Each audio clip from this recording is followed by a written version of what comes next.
অস্ত্র নাই, কারণ এখন পর্যন্ত বিএনপি যাই বলতেছে সরকার সেভাবেই হচ্ছে, চলছে। বিএনপি এখন যেহেতু এখানে ব্যক্তিত্ব সম্পন্ন কিছু মানুষ আছে, তারা যে কোনো সময় বিএনপির এই সকল অন্যায় আবদার যদি মানতে না চায়, তখন তারা বলবে যে নিরপেক্ষতা নিয়ে আমাদের প্রশ্ন আছে। যেমন ধর হচ্ছে যে কোনো ক্ষেত্রে ডিসি নিয়োগে, এসপি নিয়োগে, এমনকি স্বাস্থ্যের ডিজি নিয়োগ নিয়ে নিয়ে পর্যন্ত বিএনপি যেই ধরনের একটা সংঘাতময় পরিবেশ তৈরি করেছে, এটা আমরা নিজ চোখে দেখেছি বিভিন্ন জায়গায়। সুতরাং হচ্ছে আপনাকে বুঝতে হবে যে হচ্ছে বিএনপি এখন পর্যন্ত বিএনপির কোনো, বিএনপি চাই নাই এমন কিছু সরকার করে নাই।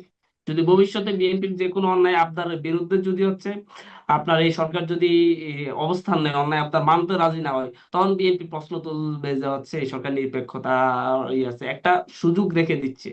আমরা মনে করছি যে ডক্টর মোদী ইউনূসের যে সরকার, এই সরকারই সকল দলকে যেভাবে স্পেস দিচ্ছে, এরকম সকল দলকে স্পেস দিয়ে সামনে নির্বাচনটা করতে পারবে।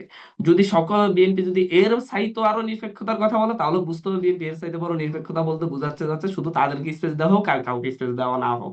অলরেডি তারা সব জায়গায় যে ধরনের এক ধরনের রাজত্ব সৃষ্টির চেষ্টা করতেছে, দখলদারিত্ব কায়েম করে চাঁদাবাজি করতেছে, ইয়ে করতেছে, সেটা একদম প্রকাশ্য। তারা চাইলে এখন হচ্ছে ইউনো অফিস, ইউসিলেন্ট অফিসেও হামলা করতে পারে। তারা এখন কি করে, থানাতে তাদের কোনো আসামিকে চাঁদা চাঁদা বাজির মামলায় আসামি গ্রেপ্তার হয়, সেখানে যায় থানায় আক্রমণ করে।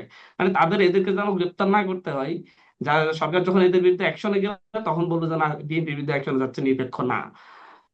এই বিষয়টা আমরা লক্ষ্য করছি।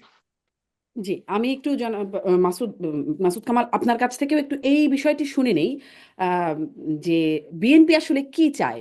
জনাব আব্দুল হান্নান মাসুদ যে বিষয়টি বলছিলেন, আপনি কি তার সাথে একমত? তাই কি মনে হচ্ছে বিএনপি শুধু নিজের পক্ষেই সবকিছু করতে চাইছে বা সুবিধা পেতে চাইছে?